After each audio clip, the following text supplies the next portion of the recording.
18वीं पुतली तारामती की कथा इस प्रकार है। राजा विक्रमादित्य की गुणग्राहिता का कोई जवाब नहीं था। वे विद्वानों तथा कलाकारों को बहुत सम्मान देते थे। उनके दरबार में एक से बढ़कर एक विद्वान तथा कलाकार मौजूद थे। फिर भी अन्य राज्यों से भी योग्य व्यक्ति आकर उनसे अपनी योग्यता के अनुरूप आदर और पारितोषिक प्राप्त करते थे। एक दिन विक्रम के दरबार में दक्षिण भारत के किसी राज्य से एक विद्वान आया। उसका मानना था कि विश्वासघात विश्व का सबसे नीच कर्म है। उसने राजा को अपना विचार स्पष्ट करने के लिए एक कथा सुनाई। उसने कहा, आर्यावर्त में बहुत समय पहले एक राजा था। उसका भरा पूरा परिवार था।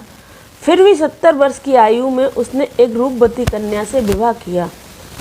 वह नई रानी के रूप पर इतना मोहित हो गया कि उससे एक पल भी अलग होने का उसका मन नहीं करता था। वह चाहता था कि हर वक्त उसका चेहरा उसके सामने रहे। वह नई रानी को दरबार में भी अपने बगल में बिठाने लगा। उसके सामने कोई भी कुछ बोलने का साहस नहीं करता, मगर उसके पीठ पीछे सब उसका उपहास करते। राजा के महामंत्री को यह बात बुरी लगी। उसने एकांत में राजा से कहा, सब उसकी आलोचना करते हैं। अगर वह हर पल नई रानी का चेहरा देखते रहना चाहता है तो उससे अच्छा है कि वह एक तस्वीर बनाकर राज सिंहासन के सामने रख ले। चूँकि इस राज्य में राजा के अकेले बैठने की परंपरा रही है, इसलिए उसका रानी को दरबार में अपने साथ लाना अशोभनीय है। महामंत्री राजा का युवा काल से ही मित्र जैसा था और राजा उसकी हर बात को गंभीरता पूर्वक लेता था। उसने महामंत्री से किसी अच्छे कलाकार को छोटी रानी के चित्र को बनाने का काम सौंपने को कहा। महामंत्री ने एक बड़े ही योग्य चित्रकार को बुलाया। चित्रकार ने रानी का चित्र बनाना शुरू कर दिया। जब चित्र बनाकर राज दरबार लाया गया तो हर कोई चित्रकार का प्रशंसक हो गया। बारीक से बारीक चीज को भी चित्रकार ने उस चित्र में उतार दिया था।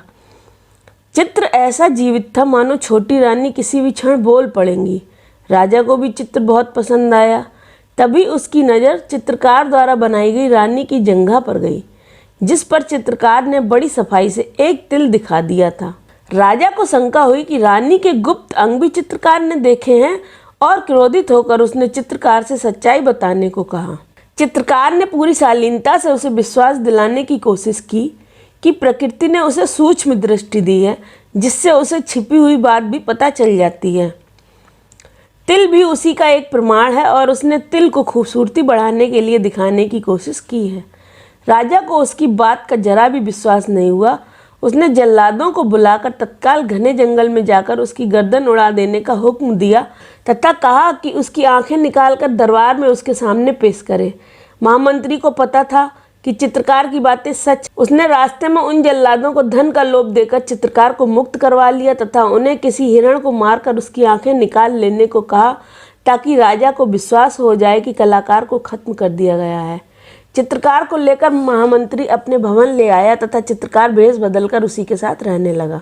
कुछ दिनों बाद राजा का पुत्र शिकार खेलने गया तो एक शेर उसके पीछे पड़ गया। राजकुमार जान बचाने के लिए एक पेड़ पर चढ़ गया।